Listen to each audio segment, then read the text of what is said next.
Hey guys, Brooks back here talking about Radioactive in Zone 2. So another long workout tomorrow, 26-minute time cap to finish 30 toes to bar, a 2K row, 30 toes to bar, a 2K row, and 30 toes to bar. When it comes to making these longer workouts like Radioactive a Zone 2 focus or a Zone 2 intention, we do not care about finishing the work. We want to actually work for longer in most cases, which means that you have to be okay with working for all 25 to 26 minutes of the time cap and getting whatever amount of work you get in, keeping your heart rate under 70% of its max.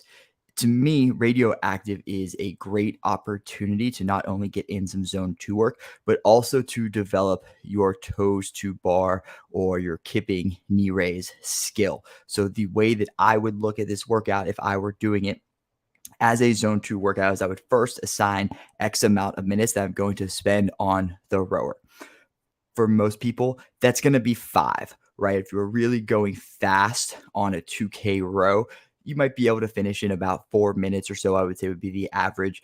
But again, we're just looking to work a little bit longer here today. So when you get to the rower each time, you're going to work in 5-minute chunks. Doesn't matter how far you get. If you want to keep track of how far you get, that's a good way to measure your progress, your ability to do more work in zone 2 the next time that this comes up. So definitely record how many meters you get in each of those 5-minute blocks for the row.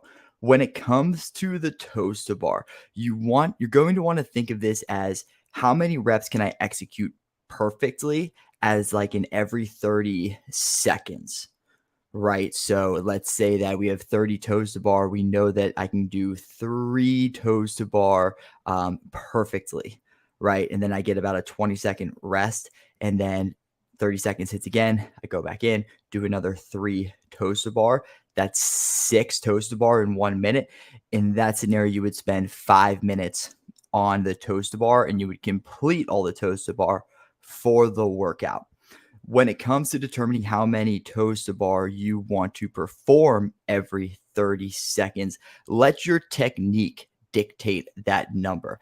Especially when we're working at lower heart rates, we really want to prioritize our form and our technique and ideally execute each rep as perfectly as we can, right? So that we're teaching our bodies what good reps look like, what they feel like, so that when we perform these harder movements, when we're working at higher intensities, our body knows what good technique feels like. So for some people, this might be 2 toes to bar every 30 seconds. It might be 1 toes to bar every 30 seconds. And if you want to follow that one up with maybe 3 or 4 V-ups, that's totally fine.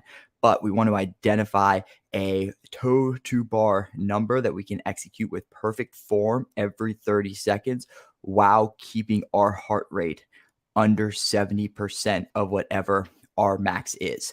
Okay, so if we identify a number that we're going to do in a 5-minute block every 30 seconds, that means 5 minutes for the first set of toes to bar, 5 minutes for the first round on the rower. So we're at 10, 5 minutes for the next set of 30 toes to bar, right? We're at 15, then 20 for the row, and then 25 for the last set of toes to bar. And that'll take you right up to the time cap and make this a really great zone 2 workout. So again, just identify whatever that number on the toes to bar is for you. Spend no more than 5 minutes there. Make sure you're doing it every 30 seconds, taking a little bit of a rest so your heart rate does not spike. And then just get on the row nice and easy. Again, right in between 60 to 70% of your max heart rate for 5 minutes on each of the rowers. It'll be a great zone 2 workout. Have fun with this one, guys.